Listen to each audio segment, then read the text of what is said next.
rất là em vừa mới xuống đấy. buồn thì rất thích Indonesia phải không? Xin chia buồn nhé.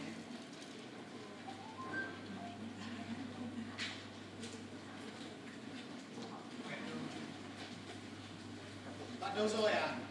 Dạ? Có nghĩa là bắt đầu rồi à? Có nghĩa là livestream đã bắt đầu rồi à? Chào livestream ơi! Bắt đầu rồi. Không phải là vài phút, vài giây. Để sẽ sẵn sàng.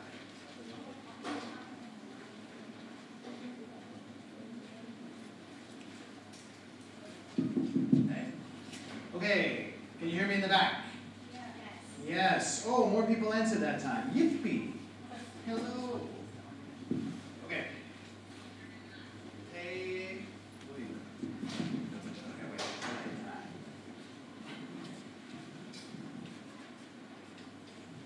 Okay.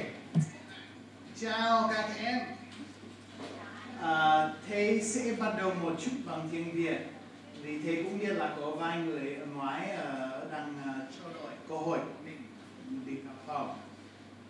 Thầy sẽ cố gắng nói rất là chậm, rất là rõ ràng cho tất cả mọi người có thể hiểu thầy được.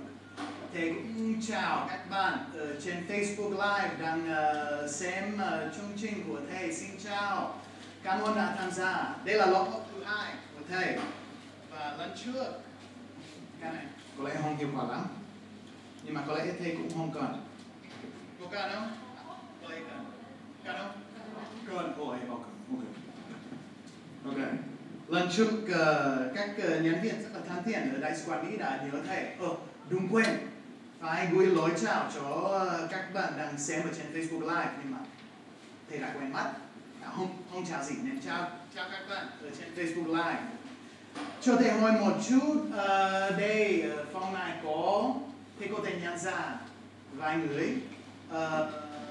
Có bao nhiêu người đã tham gia lớp đầu tiên của thầy? Vì đây là lớp thứ 2. Có bao nhiêu? Ôi cũng có. Gần một nửa rồi. Ok. Cho nên cho các bạn đã học với thầy một năm rồi, thầy phải xin lỗi một chút. Vì lúc nào thầy có một lớp học ở đây, thầy sẽ bắt đầu, nói thế nào, bắt đầu cùng một cách. Thầy rất là thích bắt đầu bằng tiếng Việt.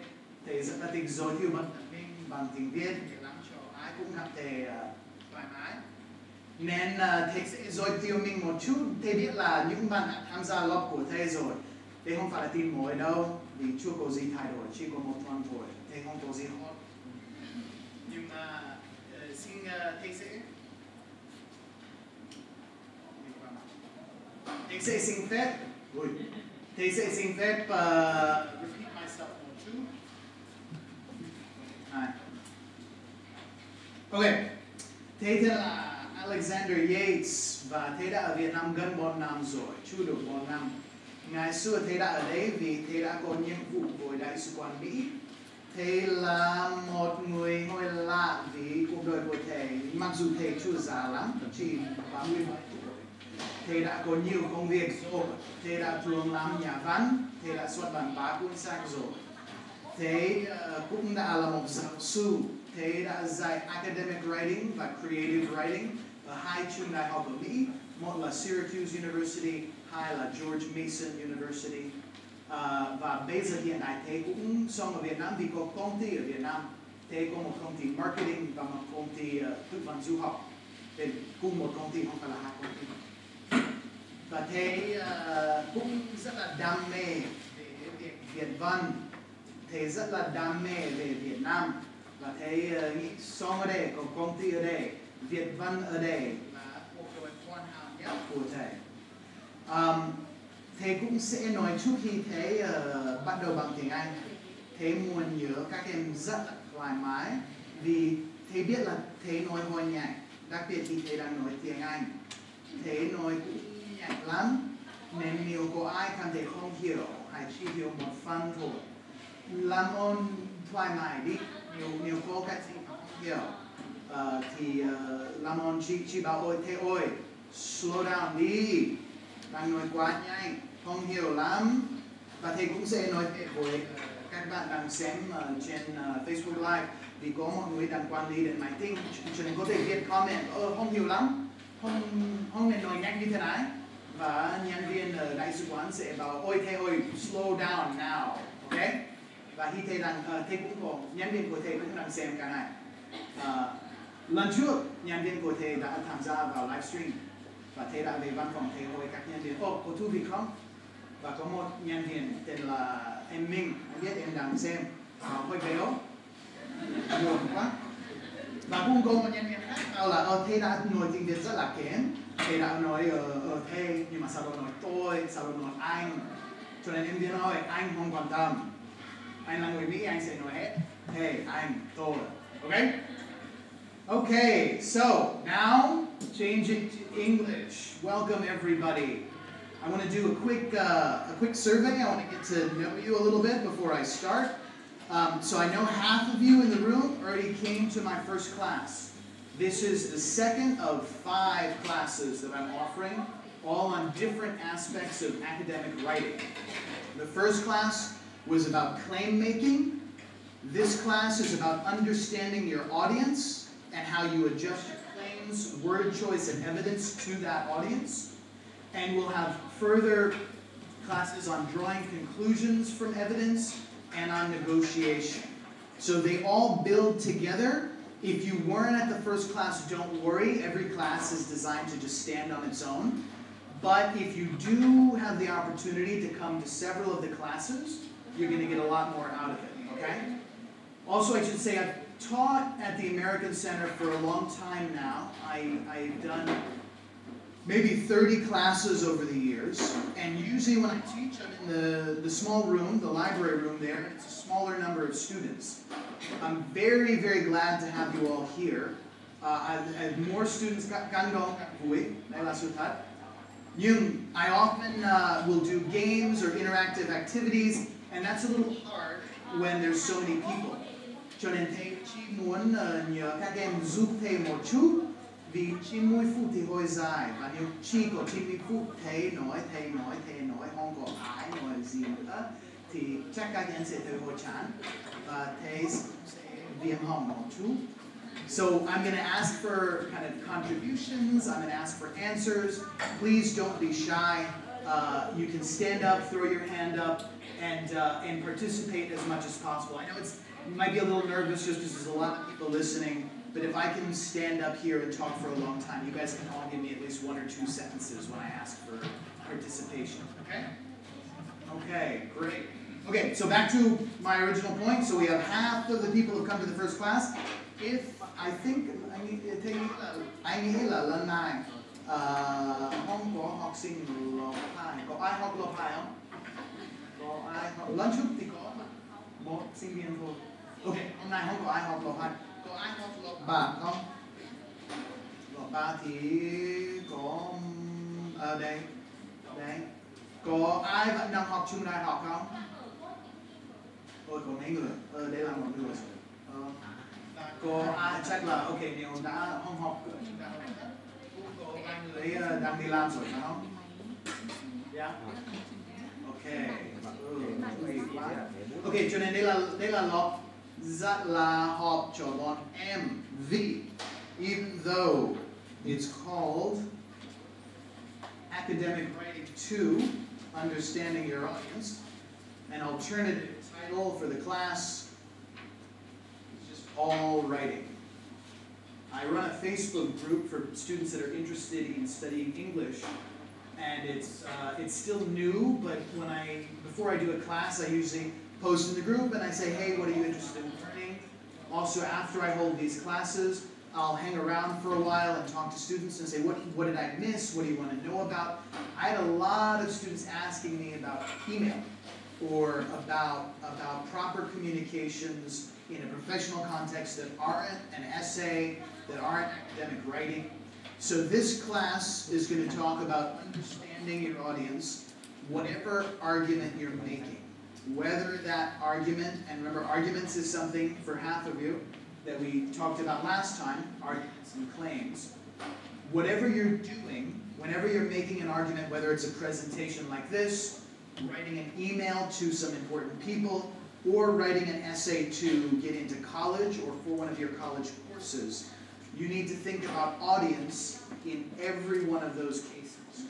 So the lesson we do today will be general about audience, and we're going to talk about a few different specific instances that are relevant not just to students, not just to applications, not just to job applications, but any time when you have to be persuasive.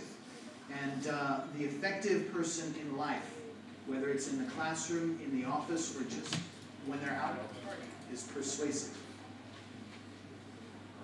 Okay, so last time we started really simple with just describing and asking the basic question, what is a claim? I like patterns, so we're going to do the same thing today. What is an audience? Now's when you get to. I'm going to drink tea.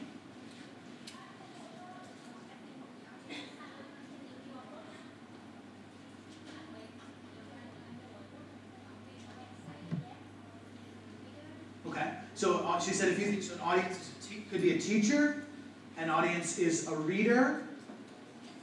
What else? Thank you. Okay, that's a good word. Reach. So an audience is not whatever, but whoever. Yes, so an audience is whoever you're trying to reach, whoever you're trying to. Give me a different verb. Reach is a good verb, and it's an important one. Persuade, target, reach, persuade, communicate it with. Yeah, the audience is the other party or parties on the other side of your argument. And I'm going to use that word a lot today. When I use the word argument, what I mean is the thing you're saying.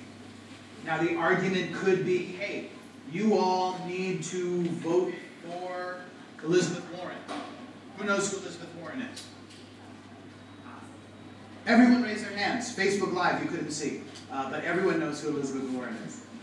Elizabeth Warren is running for President of the United States. She's one of many candidates. So an argument could have a very specific target. You need to perform this specific action.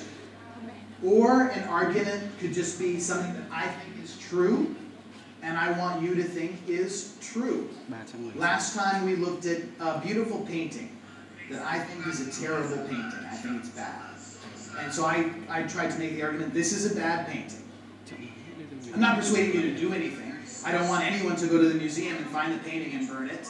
You can stay in your seats. You don't have to act on that. But I'm trying to persuade you to come to my point of view. Or at least to consider my point of view.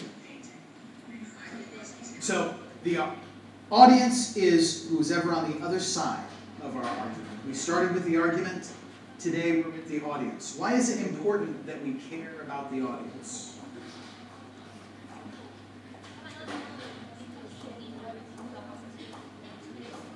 Okay, so when we know the people, we'll have the way to persuade them. Good. I heard someone else around this area was saying something. Okay, so we'll adapt, we'll change the way we talk depending on who we're talking to. Yeah. No, if I have a cake on the table and I don't want anyone to eat the cake, I will speak differently to a 5-year-old than I will to my girlfriend or my friends. Though if my friends, have been drinking, maybe I speak to them like a 5-year-old. I also saw a hand here. No?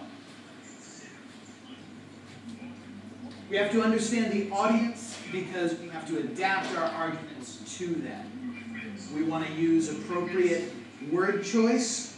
We want to use appropriate appeals to emotion because so much of argument is pathos. So much of argument is appealing to the values and emotions of other people. But if we don't understand those values and emotions, we're not going to be able to make a successful argument. Okay. We started off by giving examples of audiences. And I've already talked about my very broad definition of what an argument is. But let's list some as a group. What kind of arguments do you make in your life, whether it's as a student or as a professional, What kind of arguments have audiences? On Facebook Live, you guys can answer as well in the comments.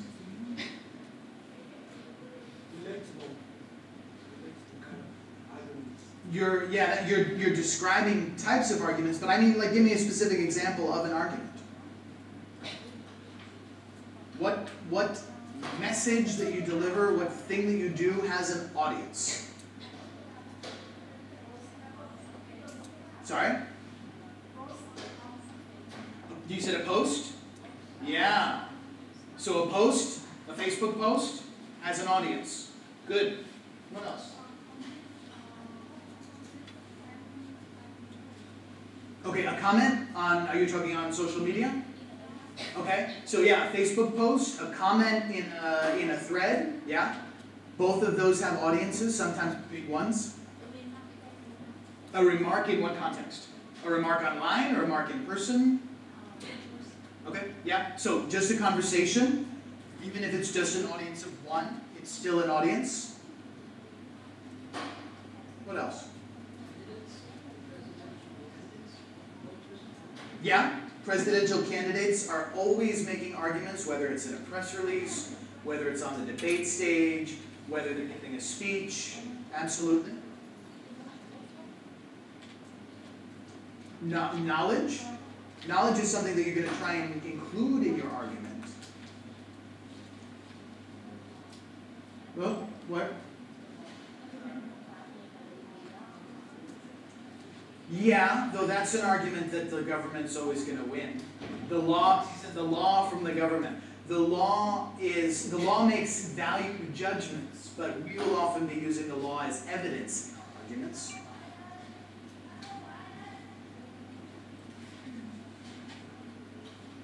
I have a few examples up here. A term paper, a college application essay, an important email, an Instagram story. How many people here are on Instagram? Yeah, a lot of us. That's half of us. A Facebook post. How many people are on Facebook? Even, oh no, Facebook. A YouTube video. How many people here watch YouTube? That's the most. YouTube wins. Okay, we can tell Facebook and Instagram to close shop. YouTube won.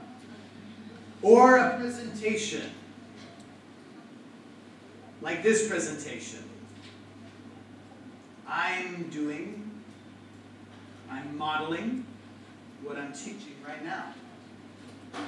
See? Hello, audience. You're my audience. That's me. This is you. Well, that's from last week. I can take another picture now, but then I have to upload it. When we're understanding arguments, we use a phrase to talk about, audiences, we use a phrase to talk about it called a rhetorical situation. We're going to be using this phrase throughout the class today. The rhetorical situation has three elements: your issue, your audience, and your constraints. I want to do mine yet? Hold on. Okay. So, the issue in a rhetorical situation is the content. It's the claim. It's the thing you're trying to persuade. The audience is the person on the other end of your argument, whether that's just your teacher or a room full of hundreds of students.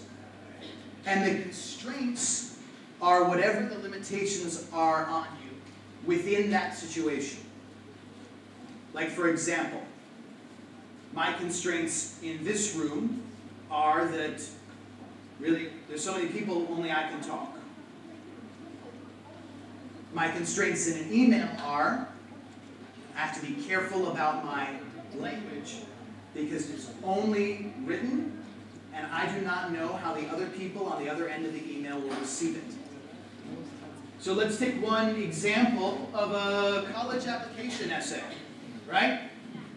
We have, if you look at the room, many of you are in college already, or many of you have graduated and gone on to the workplace. when you're writing an essay to get admitted to college, what's your issue? What's your claim? What's your purpose?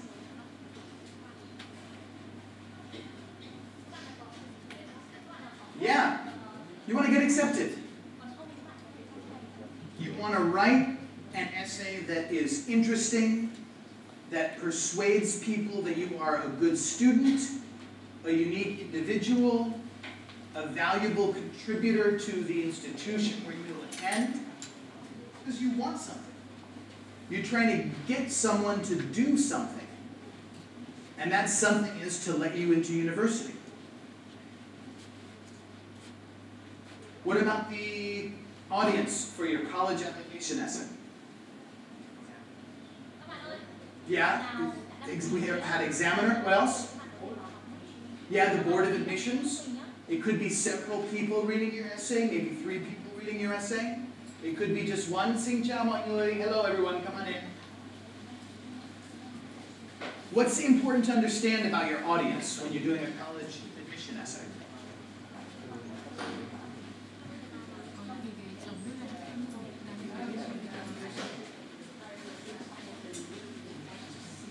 Okay, so he said that we would have to know something of what they would like to see. We would have to know something about their preferences.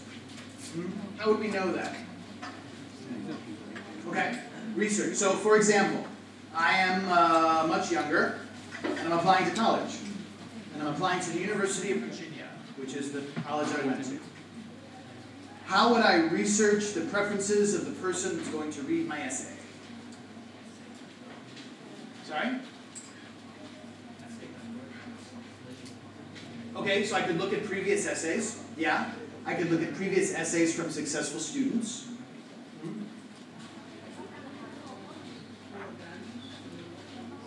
That's a very good answer. I'll repeat it for everyone. He said that you can look on the college website, you can research the college and see what the college core values are. What else? Okay, see, so look at the essay prompt itself, look at the application instructions, and understand what the criteria are for a successful essay. What else?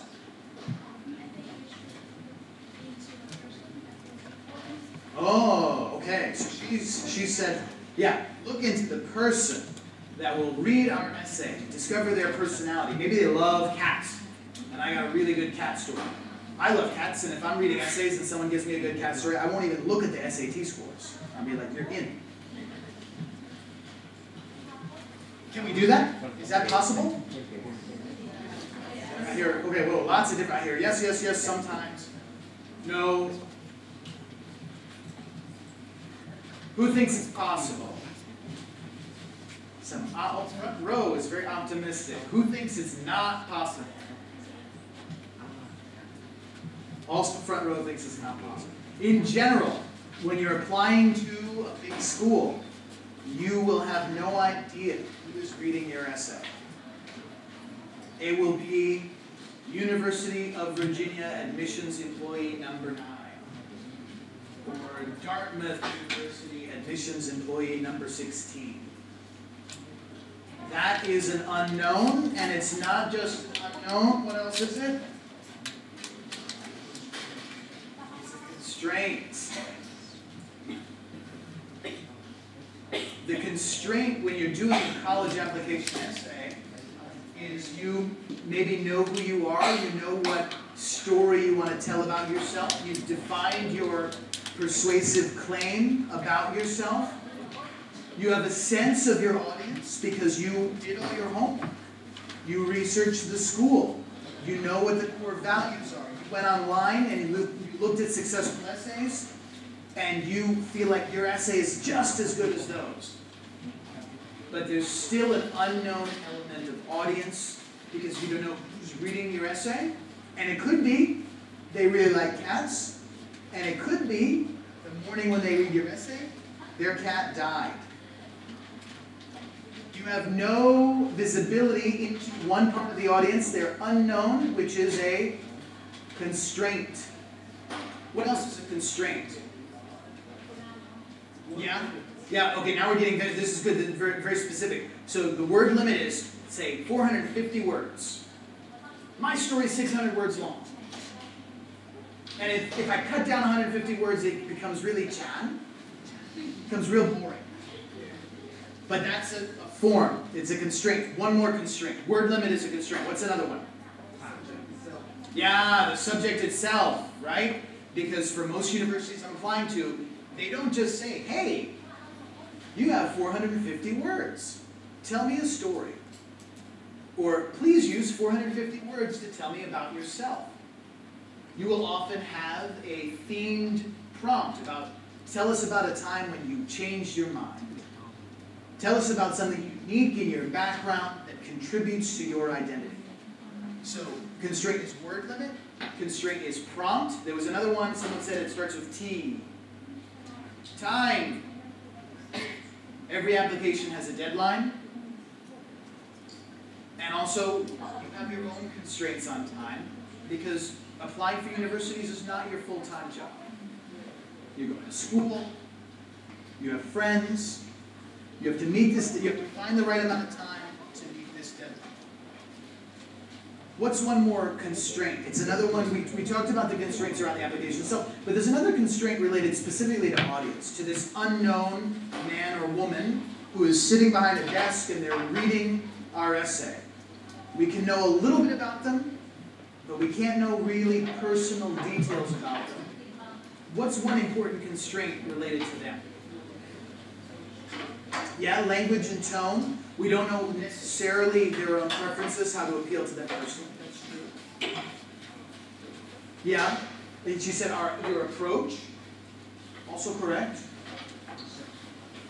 Their perception. We're getting all about their point of view. Because we're talking about their point of view, let's just imagine their point of view for a second. Okay, so I'm working for the University of Virginia, and I'm sitting, I'm reviewing essays. Tao. Okay, Tao is applying to the University of Virginia. So I'm Tao's audience. I'm Tao's audience, and Tao will never meet me. Tao made some guesses about me. Tao did research. She knows about the University of Virginia. She knows she can sing the University of Virginia song. She puts wahoo wah in her essay. It's very good. It's a very University of Virginia essay. There's a part of me she doesn't know. But let's just imagine me, the application's reader, is going through the essays. I'm the audience. What do I do after I read Tao's essay?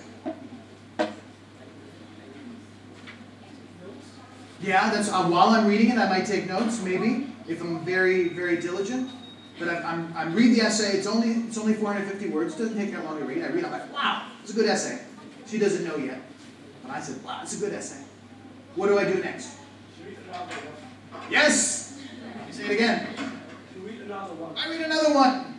My job is very hard. My job is not to sit at a desk and read Tao's essay. My job is to sit at a desk and read Tao's essay, and Guyen's essay, and Jose's essay, and Estefan's essay, and John's essay. I have 200 essays here. So Tao gets 3.5 minutes of my time when I read the essay. How is that a constraint that it is useful to know about your audience? Why is it important to understand that about your rhetorical situation?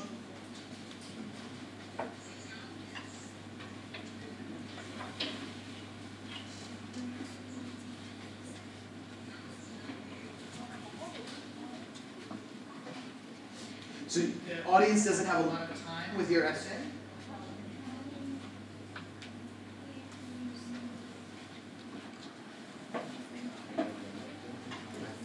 Okay, so he or she will not be bored with your essay. And I think what he or she should not be bored with your essay. If your job is to go on a date with one person, has anyone seen the TV show The Bachelor? Okay, it's a very dumb American TV show.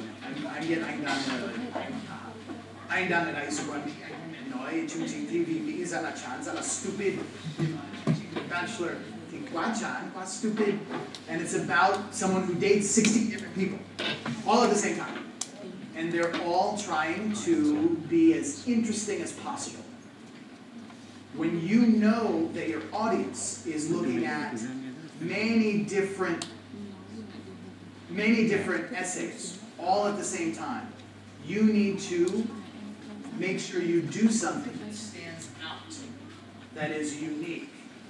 You need to understand this constraint on your audience before you and as you write your essay. 跟住有。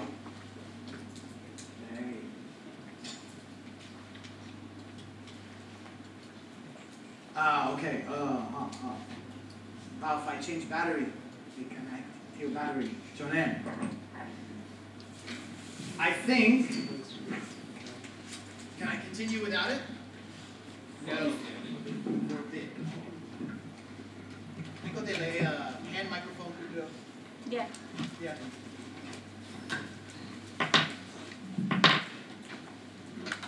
Hello. Game show host. Oh, okay.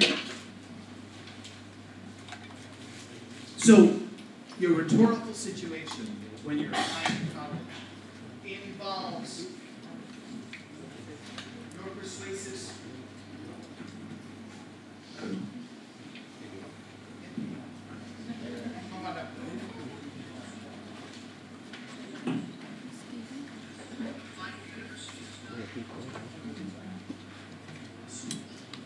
Được không? Okay.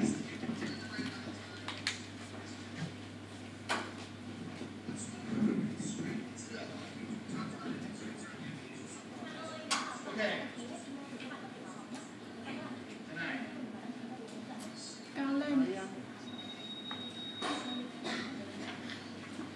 Không turn it off đâu.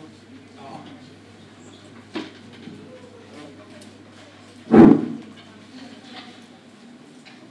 Connection.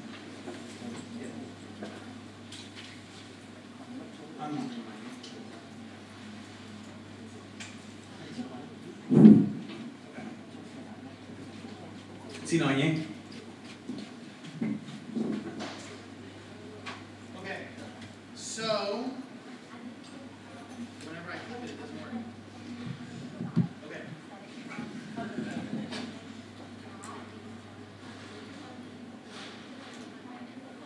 I need to have hiệu quả mà. Hiệu quả 20% thời gian.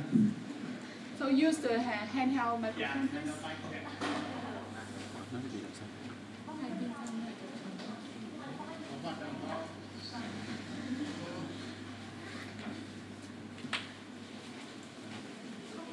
Hello. Okay. Yeah. Maybe the receiver. Yeah. Ingin lah, one that guy receiver. Xin lỗi everybody. Anh cũng có thể nói to lên thoải mái. Dạ, và anh cũng phải giải thứ sáu nữa. Nhưng anh nói to lên một tiếng nữa thì anh sợ thứ sáu anh không giải. Lấy chị cái đang xuống nhé. Okay. You guys know in English, the English saying third time's a charm? In English, we say third time's a charm. The third time you try something, it works. Go ahead. Okay. Okay, back on track. So, the rhetorical situation you're in when you're applying to college involves your purpose, it involves who you're talking to and what you know about them, and it involves the constraints on you that you have to adapt to be successful with that audience. Let's look at an important email. I've got a job already. Tao has gone to UVA. She wrote a very good essay. He loved it. She got into UVA. She got a good degree. She's come back to Vietnam and has a job in company X, any company. She's been working for a few years and has to send an important email to not just her boss, but some important clients. And Tao believes very strongly that something needs to be done a certain way. And she has to write this email to a group of important people who, if they like her, it's great, and if they're mad at her, it's real bad. So, In this rhetorical situation, what is Tao or any employee's issue?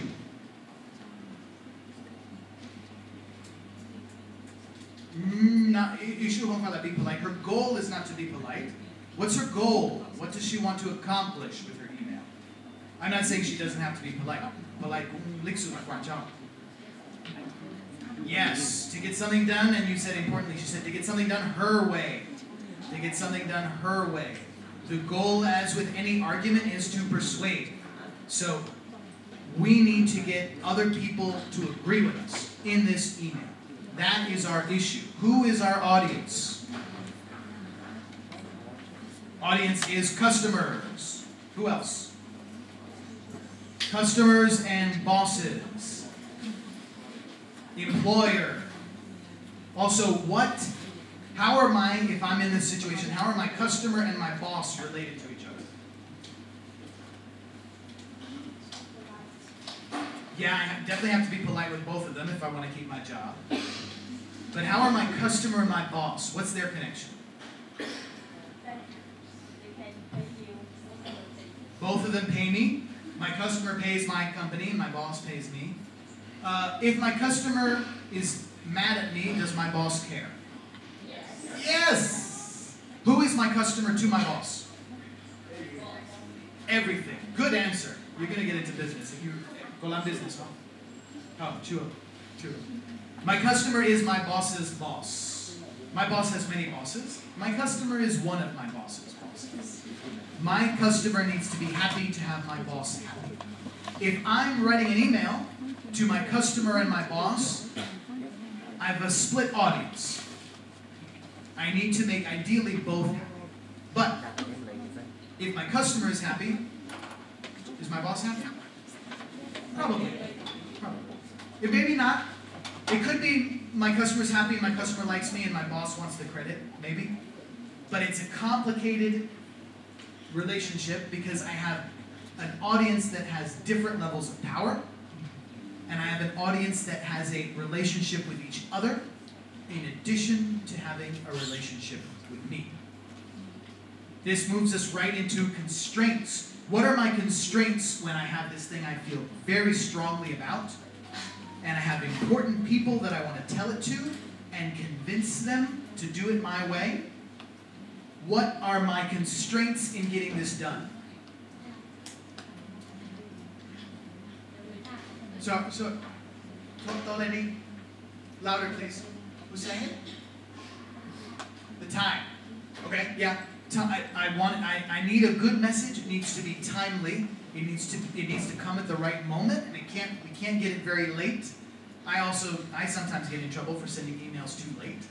Someone else?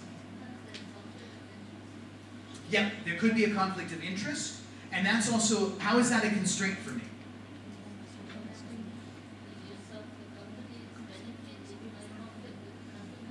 Very good. She said if you serve the company's benefit, it may conflict with the customer's benefit. This is a constraint of audience, right? Because what one part of my audience wants, maybe another part of my audience doesn't want. Maybe my customer really wants something, and I think it's a good idea, but my boss doesn't want to do it. It's a triangular relationship, and one of the constraints is I might not be able to make everybody happy, even though it's important that everyone be happy. What else? Another constraint.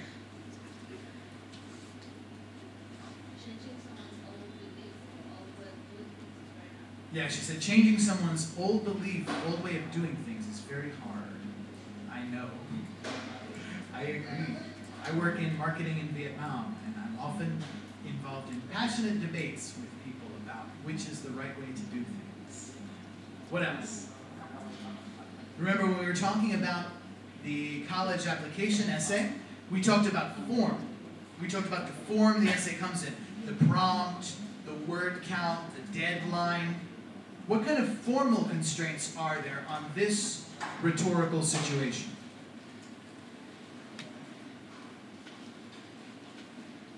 Thầy hỏi thế này nhé. Trong phone này có ai đã bao giờ gửi email và đã bị khiêu nhạo? Yeah, I see. Some people seem very strongly, yes. Why? Why were you misunderstood when you sent an email? Unclear. You use unclear language? Yeah? What else? Sorry? Oh, you said left out information.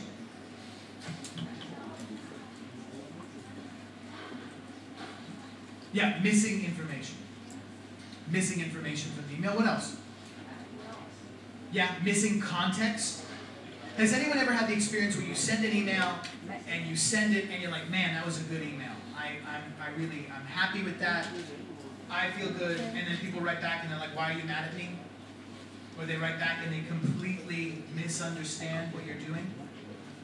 One constraint of email is that misunderstandings are very hard, and it could be because you don't understand the audience, you don't understand their sense of humor, you don't understand what they want. It could be because of a lack of context. Maybe there were other emails in the chain and I wasn't copied on them. This has already been decided. Email is very easy to be misunderstood because it's a small amount of text going to a large amount of people. And when I'm in front of you now, I'm using my voice.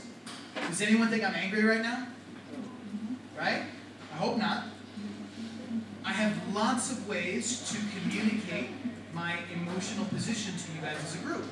Because I'm comfortable, I'm moving around, you can hear my voice, I don't look like this. In an email, all that's gone. An email is like a conversation, but we lose half our language. We lose all of this. And that's a constraint when writing an email that you need to account for.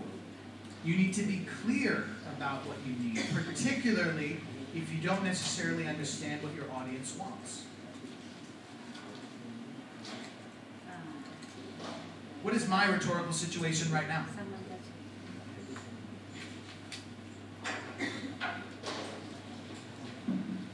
Sorry?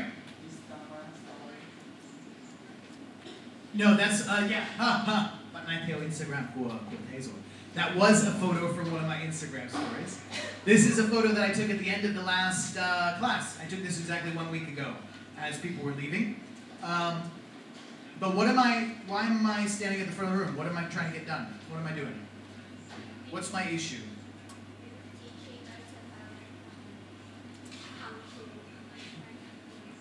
Yeah, I'm teaching you guys about audiences. That's what I'm doing, but why? Why am I doing it? Yeah, I definitely want the class to be memorable. Yeah, why? Who cares?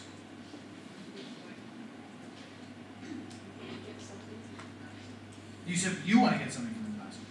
We're talking about me. What do I want to get? What am I trying to achieve? Yeah, please. You want to say your knowledge. Yeah, okay, I want to share I'm just a very good person with a very big heart. Yeah, very good. Okay, I want to share my knowledge. Please, go. She says, I want to market about myself. Cũng được, có 8.000 người theo dõi trên Instagram, chưa đủ. I want to, okay, so I want to share my knowledge, I want to share myself, I want to market myself. I do want everyone to have an interesting experience. What about the people in the back of the room? There are people with yellow badges. I have a blue one. Everyone here almost has blue ones. There are people in the back of the room that work for the embassy. Do I need to care about them? Because you're my audience, right? But what about those few people back there? Are they my audience? Should I be thinking about them when I think about what I say in this room? Why?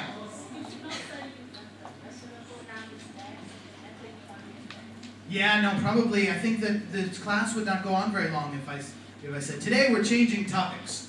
All the problems with the Constitution. Right?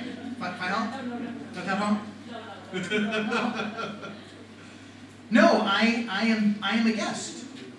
I am a guest being hosted by the American Center. So you're my audience. The American Center, my hosts, are also my audience. So I'm in a rhetorical situation where what I want to accomplish is I want to have a good class. I want to persuade you guys that I'm right about audience. I want to persuade you that I know what I'm talking about. I also would not mind a few more Instagram followers. I can give you my account when we're done. And I also want to make the embassy happy. That's part of my goal because I've taught at the American Center for years. I enjoy it. I want to keep teaching here. And if you guys don't find the class valuable, and next time, Chico, 20 người tham gia, và lần sau nữa chỉ có 4 người tham gia, thì chắc chắn anh sẽ không dạy lại nữa, và sẽ không phải là sự lựa chọn của anh. And also, if the American Center doesn't find the programming valuable, I also won't. So I have several goals, but it all boils down to give an interesting class. Keep people entertained. We talked about my audience is all of you and the people in the back of the room. What are my constraints? Time. 90 minutes. Quá ít phải không? Thấy sẵn sàng nói 4 tiếng. Yes, I like that constraint quite a bit. One of my constraints is the batteries of the microphones. Correct. What else? Yeah, number of people. How is the number of people a constraint? Yeah, less interaction. I would love to do a group activity. So like we'll count off 1, 2, 3, 4, 1, 2, 3, 4. 9 hours later, everyone has a number and the class is over already. In fact, 2 nights ago, after I did my first class, I opened this presentation again. I rewrote the whole thing. Because I'm used to smaller groups of students. And so I need to adjust my presentation for the size of the audience. What other constraints do I have? Sorry? Yes, the differences in language. Because my Vietnamese is it's not bad, but you know, it's not great. And everyone in the room has a different level of English. And also, I don't necessarily know. Sometimes I can be talking to a student and maybe I think that their English is like a 3 or a 4 level and it's just a 2 level. I have to watch the speed of my talking and my vocabulary choice because I don't want to leave anyone behind. I don't want a new English speaker to be like, oh, thôi, chả hiểu gì, về giọng nhé, chán quá. And I also don't want someone with outstanding English who's already working in a professional context and who's not interested in improving their language. They just want to know about audience. I don't want them to go, ôi chà, đây là lớp học tiếng Anh, mình biết tiếng Anh rồi, về giọng nhé. So I have to strike that balance where it's interesting subject matter, but delivered in a way that multiple levels of language ability will be able to understand it.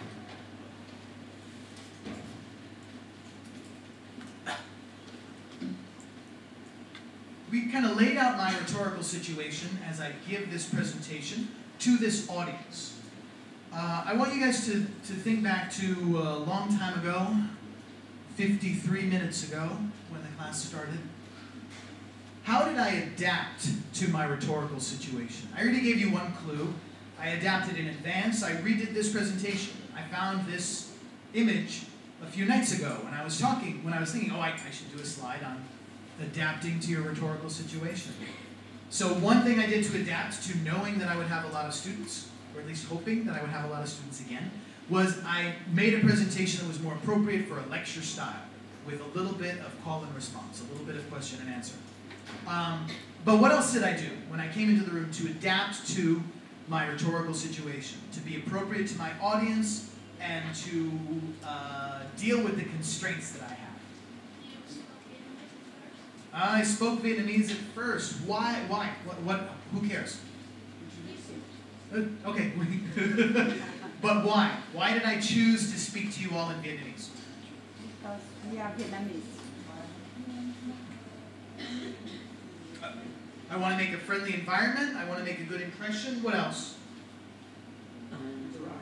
Yeah, I want to get interaction. I want to get people comfortable. Yeah, I want to get your attention. I know that I just need to sit in a grab for like 60 seconds and say, yeah, đúng rồi, Bùi Thị Xuân. đây là đủ rồi, họ bảo ôi nói tiếng Việt chuẩn lắm. But it gets attention. It gets attention because it's not yet super common. I think in a few more years it's going to be much more common. But right now it's still not so common. So it's a good way to get attention. It creates a friendly environment. It solicits interaction. It calls for interaction from the crowd.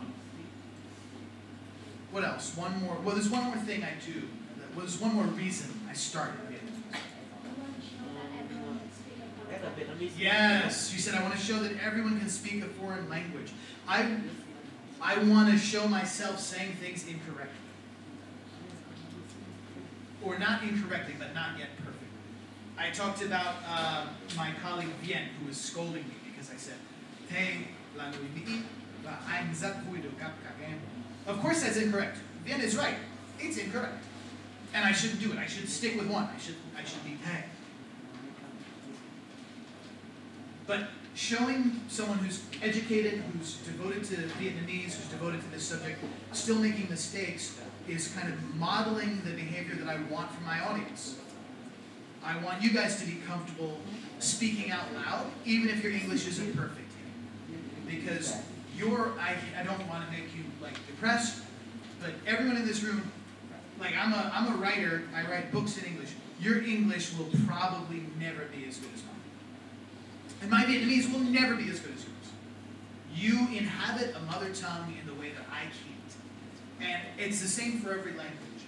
So unless we're going to devote a whole life of study to getting that language, it's not going to happen for us. We can get very, very good, we can get totally fluent, but I want to show you me speaking Vietnamese to the best of my ability and still being comfortable, because I want you guys all to speak English to the best of your ability and still be comfortable. In fact, the entire introduction, especially because half of you have already seen me in a class before. I know you know that I'm a Nha Van. I know you know that I've lived here before. I just use that introduction very thoughtfully as a way to set the stage for the class, as a way to get the audience to feel comfortable with me, to find me a little bit weird. Weird. Weird. Because weird is memorable. I want to be memorable. I want to be friendly. And that's why I always do that introduction. And for those of you who come to the next classes, you're going to have to hear it 3 more times.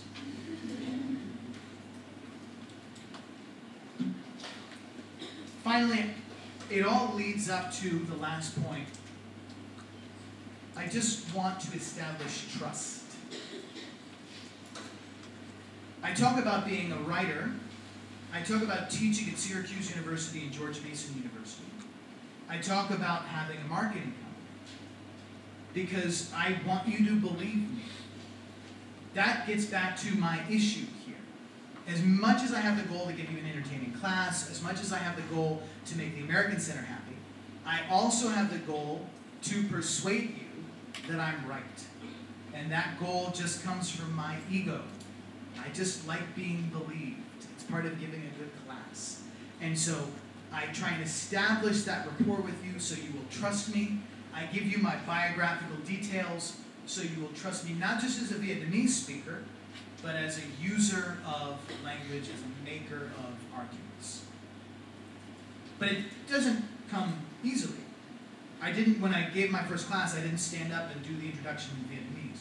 I've been working on that introduction. Now, if it seems a little rough, it's supposed to seem like it's happening for the first time. But I've been working on that for years. Okay, so Nha Van thì rất là egotistical. So we're going to keep talking about me and rhetorical situations because this is an example I really like. What we're looking at here is, let me just check my next. This is my second book. I've written 3 books. This book came out in 2015. And it came out in England and Australia with this cover. And it came out in the US and Canada with this cover. Okay, so I want to ask you, when I publish a book, I deliver it to my publisher, and then my work is mostly done. I've written it, they accept it, and then they have to sell it. They have to do the work of marketing it. They have to tell people why to buy it. It's all their job. And sometimes they do a great job, and sometimes they do not the best job in the world. It's also what I do for my clients. And when I am doing marketing work for my clients, understanding audience is the most important thing. Knowing who you're talking to, so you can adjust your language, so you can adjust your emotional appeal, is the most valuable thing in the world. In fact, right now, I'm doing a survey for a healthcare project that we're running. And all I want to do is show a few example ads and ask people what they think about it. Ask people their impressions of some health issues afterwards. But it sounds simple. It's the most important part of this project right now. It's a big project. Just understanding how people will react is so important. And we're running a survey and giving away AirPods just to find out what's going on. So from the people who are doing that work for me, they're trying to sell a product. What is their rhetorical situation? What's their issue? They want to sell the book. They want to sell a lot of copies of the book. Okay, they want to sell the book. Who is their audience? Oh, readers is a very big audience. That's a big, big, big category. Like, does everyone, everyone who knows how to read is a reader, right? Okay, so let's get more specific than that. Okay, it could be adults. Adolescent, who said adolescent? Why did you say that?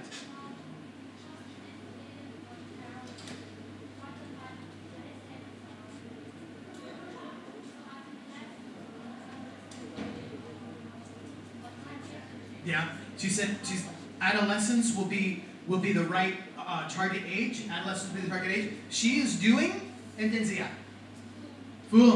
Fung is doing what we did in the first class. She's looking at evidence and she's drawing a conclusion. She's making a claim and she's right.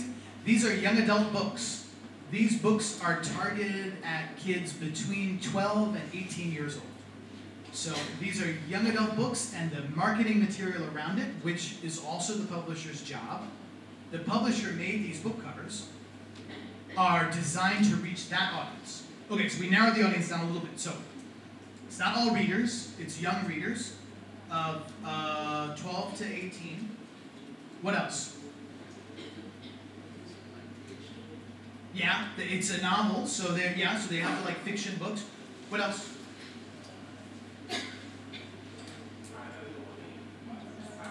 Yeah, my fans. I have not that many yet.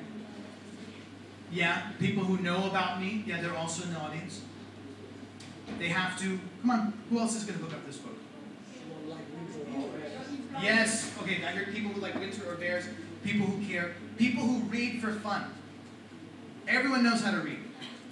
Not that, well, almost. But not that many people read for fun. So it's young people who read for fun, who read in what language?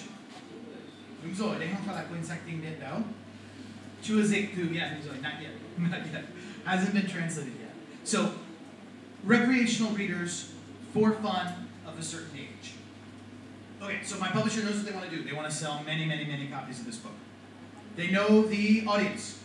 That the audience is young readers that speak English, that like fiction, in US, Canada, England, Australia. What constraints does my publisher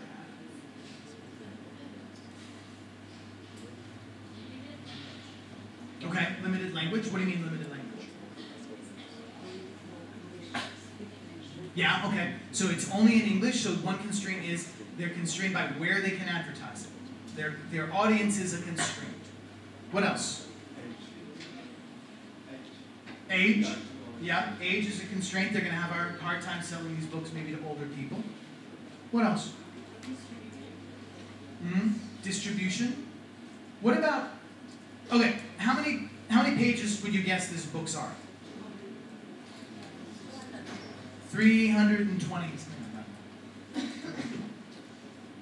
What is in those 320 pages? Letters. Very, very, very direct answer. 320 pages is a lot of story. There's a lot of stuff in there, right? So how are they going to, the story is 320 pages. What are they going to talk about? Because they only have this. They only have the cover. They have to turn 320 pages of story into a picture and maybe a few sentences of marketing material. They have to go through all that material and pick, okay, how are we gonna sell it? What are we gonna choose to focus on? I want to ask you, just based on the cover, if you're in the bookworm bookstore or if you're in Pahia and you see this book, either cover, what do you think the book is about? You can just guess. Okay, a girl and a bear. All right.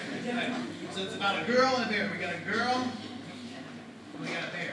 We got a bear here, we got a bear here. Okay, we have forest. We have forest in both of them, right? There's a little bit of tree here, and there's a bunch of trees here. Okay, what else? Frozen lake. Yeah, well, you have the word frozen lake here, and also both look kind of blue, both look cold. What else? There's snow here, there's not snow here. Though, it looks like a winter cap. We got girl, we got bear, we got cold, we got trees, we got a lake. What else do we have? The bear and the dog is looking at opposite direction. So here, okay, wait, hold on a second. We got a girl, we got a bear, What is this here? A man. So I hear a man, a boy, a girl. Sorry? They look sad. Yeah, everyone looks sad. She looks sad. This one looks sad. It's alone, being chased by a bear or followed by a bear. These guys look kind of, I guess you can't tell if they're sad or not. But is this a girl? Is this a girl? Do we know? We don't, are you saying we don't know or it's not a girl? We don't know.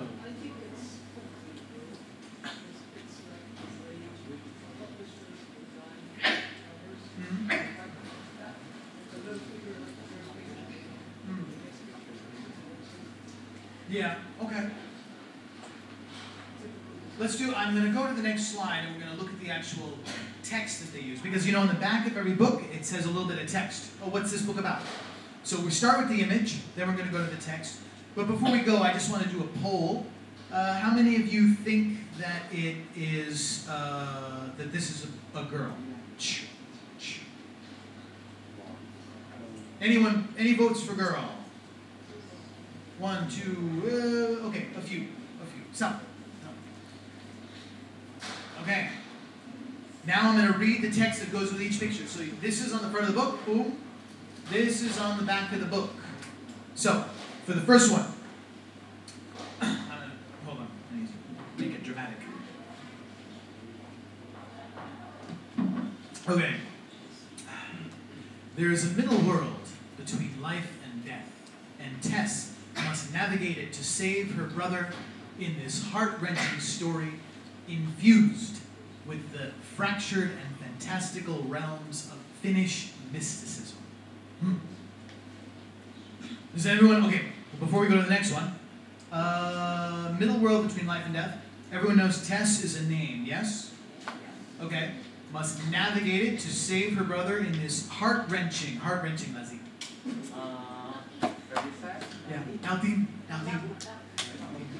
Heart-wrenching means it makes us, Nautim, it's very sad. Story infused, Leslie. I don't know how to say. Eyeballs. Bye. Do you guys know the, do you know how to say, in French, you can have a kind of tea that is infusion. To be infused is to have something pressed in, kind of throughout. This room is infused with good atmosphere. This book is infused means it's all inside the book, in the covers, in all the pages. With the fractured and fantastical. What does fantastical mean? Yeah, it means part of fantasy. It means not real. Fractured and fantastical realms. What's a realm?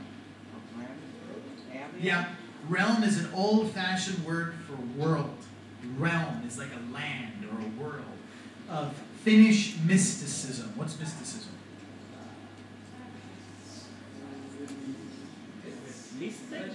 Yeah, myths, legends, magic, supernatural things. So, to paraphrase, there's a middle world between life and death, and Tess has to go through it to save her brother in this very sad story that includes the magic of Finnish folklore. While we're doing this, I want to talk about, it's not exactly on subject, but the word mysticism. I want to do a quick poll. People believe in a lot of mystical things in Vietnam, right? Yes. Yeah? Who believes in ghosts? Oh, ít lắm. Ở văn phòng của anh, ai cũng tin vào ma. Có lẽ. Don't say that, they'll be afraid. Does anyone not believe in ghosts? Oh, good. Me too. Some people, but most people are afraid to put their hands up. This book, the reason I ask, is this book is about ghosts. It's a ghost story. Okay, so that's one. That's the text on the back of this cover. The text on the back of this cover. When a mysterious stranger and his brown bear show up on the same day that Axel and Tessa's father dies in an accident, Axel fears he might be going crazy, especially as only he can see them. Axel follows the man and his bear, disappearing deep into the frozen woods of northern Finland. Different, right? Totally different. This story is about a girl, Tess, right? And it's about magic, and it's very sad. And the girl has to save her brother. So a girl saving her brother in a sad, magical world. This book is, so there's mysterious stranger and his brown bear show up on the same day that Axel and Tessa's father dies in an accident. Axel thinks he's going crazy, especially as only he can see them. Axel follows the man and his bear, disappearing deep into the frozen wilds of northern Finland. So both include Finland, but here we're talking about magic, and here we're talking about madness. Axel might be going crazy. What is the audience for this book? For this text and this cover? Everyone? Yeah, someone like who's buying this book? Children, boys or girls? Maybe I hear only two things. I heard girls and I heard both. For someone who said girls, why girls? They are emotional. Sorry? Emotional. Okay, emotional. Is this an emotional cover?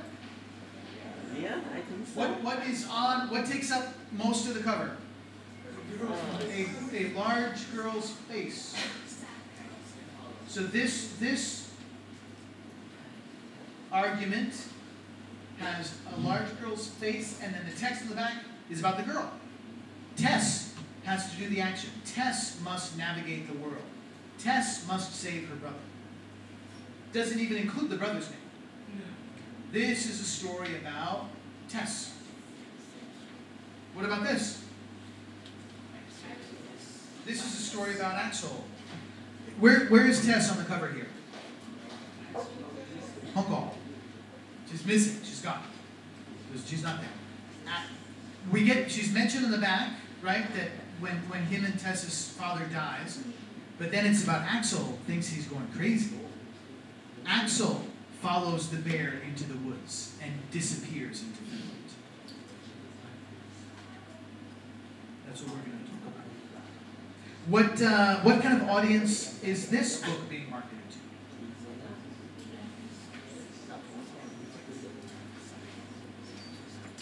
Yeah, so he said someone who likes psychologically twisted stories. Do we think this is being targeted at boys or girls? Boys. What about age? Right, like, are they both being targeted at the same age or no? Oh, everyone said no. Why?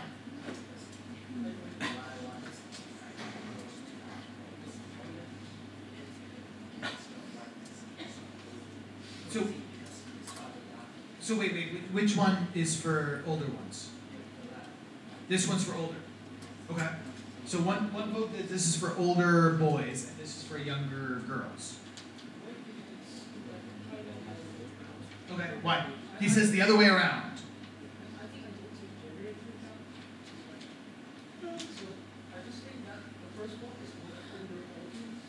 Okay, so the first one is for older kids, both genders, yeah? Okay, he said because the language seems more sophisticated. Let's look at the language for a second. Right? So here we've got the girl's name and we've got heart-wrenching, infused, and Finnish mysticism. Here we have mysterious stranger, crazy, frozen wilds. Which one sounds more like an adventure story? Last one. Second one. So second one is kind of crazy, boy protagonist, adventure story, frozen woods.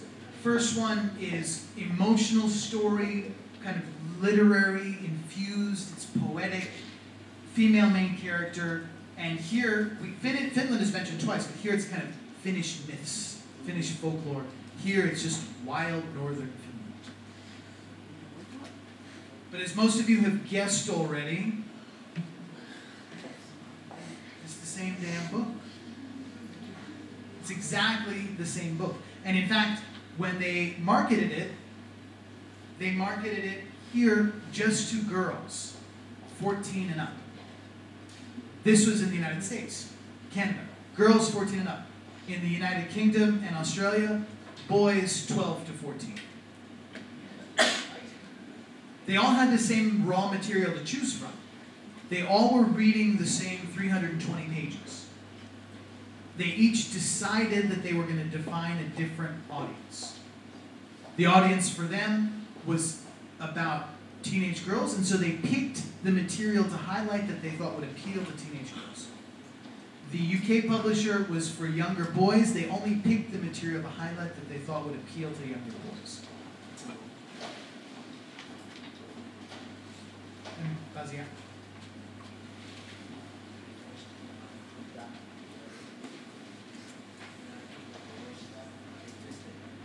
Or maybe they're just more advanced readers than in America. What do you guys? Which one do you like more? Which cover is? If you had to buy one book, hold on. We're gonna do a poll. Who likes this one? The latter one. Very few. One or two. Only two. So that means more people prefer this one. Who likes this one? Yeah, me too. Not necessarily the text, but I think this cover art is better than this one. But both of those are entirely different word choice, entirely different use of evidence, and it's just because they're talking to different audiences about the same thing. Okay, now normally we play this game in mini groups. I think I'm going to try and do it as a whole, though I think I'll give you each a little bit of time to talk with your partners. So, this is a bit of a marketing exercise. My company does this a lot of times when we're working on kind of defining what a brand is, defining the words we want to use around a brand. Today we're going to do an exercise that does that for Vietnam. We're going to imagine that all of you work for the Vietnam National Administration of Tourism, and it's your job to advertise Vietnam. It's your job to attract more visitors to Vietnam. But visitors to Vietnam can come from a lot of places, right? Chỉ cần phải đi phố cổ để biết là chắc là có quá nhiều người Tây, nhưng mà cũng có quá nhiều loại người Tây. People come from many different areas, and depending on how much money they have, what they want to do here, you're going to advertise things differently to them. You certainly wouldn't try and sell a 5-star hotel to someone who has $20 to spend a night. You also wouldn't try and sell a hostel to someone who just retired from their job and wants a comfortable, easy trip. So there are 4 groups that we're going to talk about, and I think maybe I'm just going to go. We have such a big room. Okay, so we'll do. Everyone on this side of the aisle is group number 1, a group of art students from the United States. Everyone here in the middle of the room is group number 2, a group of businessmen and women from Japan. And everyone on this side is going to be group number 3, a group of elderly, retired people from Germany. We're going to do group number 4 together, but I want you to do, obviously, your whole group can't talk to each other because it's too many people. But I want you to take a moment to talk with your neighbor, and I want every pair or 3 or 4 of you to come up with 3 different words that you would use to sell Vietnam to the group that you're assigned to, okay? Okay, we have about another 10 minutes, so I don't want to spend too much time, but I do want to make sure everyone in the class has an opportunity to use your voices a little bit to talk. Just for a few minutes, and then I will bring the class back together. We're going to put the words on the board, okay? Okay, get started. I'm going to wander around and chat with you as you do it. I want to hear more talking, please. Cha cha cha.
Rhetorical situation doesn't have to be ready. I have a rhetorical situation. You have a rhetorical situation. Rhetorical situation is the situation around whenever you're trying to communicate. It has to do with your purpose, your audience, and the constraints on you.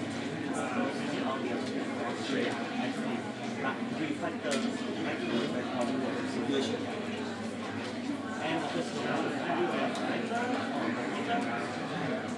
Oh, wow. You're almost out of time to hang out afterwards.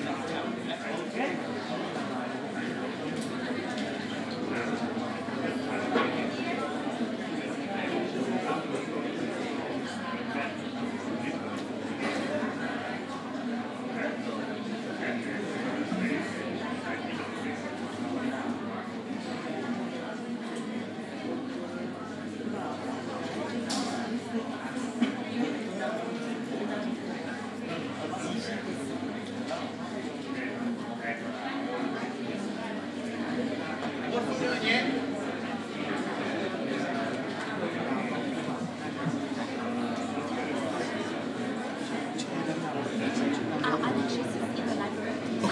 I think I'm going to start again. Okay. Because I think she should be here.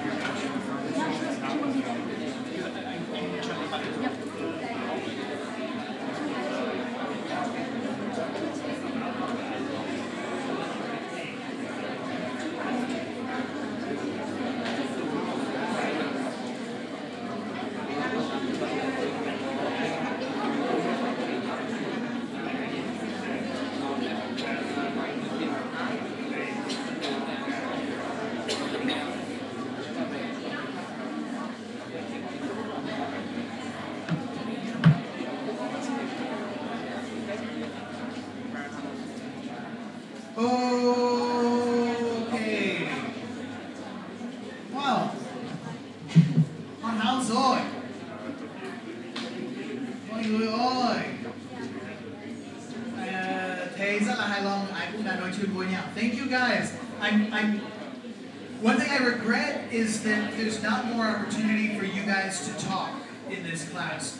So thank you all for doing that group work. I appreciate it. And I'm glad that you got a chance at least to use your voices a little bit. What I want to do is, we're almost out of time, but I want to take just a little bit of time to go through each instance and call out some of the words you're using that are appropriate to that audience. And then after that, if you want to stay back and talk with me, I always stay after class. I should be here at least for another half an hour, so we can talk more just casually. If you have questions about the material, please, I love to talk to you. Please hang out a little bit, chat with me, and we can talk more about the material or anything else you want. But before we do that, we have another 4 minutes. This side of the room was discussing in small groups about how you would market Vietnam as a destination for a group of art students from the United States. Art students as an audience. What can we guess about this audience?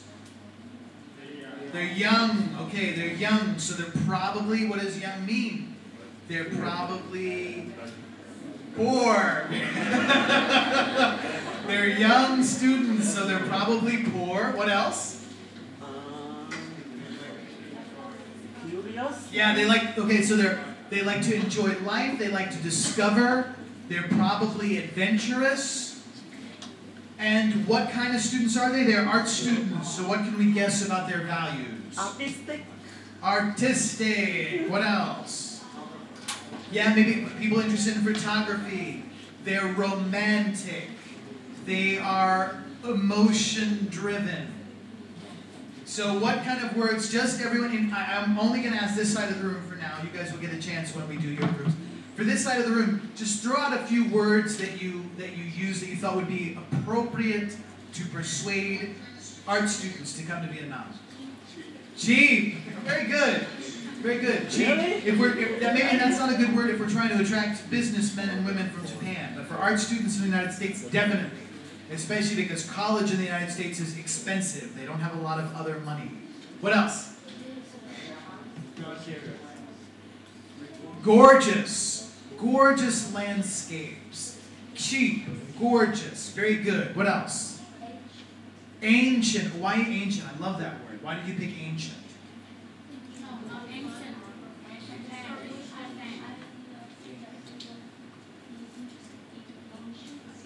Yeah. She said, I think they'll be interested in ancient cities. Ancient is romantic, but ancient also includes history, it includes architecture. If I'm a photographer and I hear the word ancient, and I've never been to Vietnam before, I've never been to Asia before, I say ancient, ooh, dreaming of pagodas. I don't know what a pagoda is, but I want to go to one and take a picture and put it on Instagram and have more followers than Alex Yates. It's never going to happen. Very good. Any other words? Oriental. Dangerous. Dangerous. I would fire you. You would be like, no, em không học cho vị trí này. Em không thể quảng cáo cho Việt Nam nữa. If you wanted to do that, you could do for the adventure seekers thrilling, raw, intense. Cũng được, nhưng mà dangerous thì không. Okay, thank you guys. For our second group, businessmen and women from Japan. How would you add, what words did you pick to advertise Vietnam? Oriental. Safe. Very good. Safe. Quảng cáo không cần một trăm thật. But it is largely very safe. So emphasize safety. What else? Peaceful. Peaceful. Very good. Okay, hospitable. Vietnamese people are very hospitable. Come to peaceful, safe Vietnam and enjoy Vietnamese hospitality. Very good. What about from the back of the room? Someone. Yes. So not just trying to sell it as a place to go on vacation, right? They have more money. Investment opportunity. Rapidly developing. Growing Vietnam. Very good. Very good. Sorry? Yes, luxury resorts and also luxury goods. Jade, pearls, silk. Very good. Very good. I'm sorry to go quickly, but for you guys are selling to a group of elderly retired people from Germany. How are we selling Vietnam to old retirees from Germany? Alcoholic. Relaxing. Someone, they're not on your team, but they talked about alcohol. Did you say beer? Yeah, okay, beer. Beer. If you think a beer garden is fun, try a Bia Hoi. Very good. So, relaxing, beer, what else? Peaceful, yeah, peaceful, a little similar to the Japanese. What else? Antique. Oh, very good. Antique versus ancient. I think ancient, I'm going to have to climb stairs. I think antique is like, oh, it's an old pot. It's very nice. Ancient, it's the same, you're saying the same thing. But ancient is a word that's really good for the adventurous art student. The adventurous art student maybe not as interested in antique, but they could be. But for a retired German person who's maybe, has a little trouble going upstairs, antique it seems easy. It seems comfortable. Very good. Another one? Antique, vintage. Let me hear from the back of the room a little. Charming. Yes. Charming. Warm. Charming is safe. Charming is easy. Sorry? Breathtaking. Breathtaking, though, it could mean honko on your breath. The breathtaking thing going with him. I charming, breathtaking, authentic. Very good. Sorry? Tranquil. What does tranquil mean? Does everyone know what tranquil means? Peaceful. But not just peaceful, but quiet, calm. A lake that has no waves is a tranquil lake. Okay. What I'm going to do now is very quickly, I'm going to transition over to the embassy. They're going to make a quick announcement. Then I'm going to come back up and close the class. So I'm not going to thank you yet. So just very quickly, I'm going to hand the microphone over. Maybe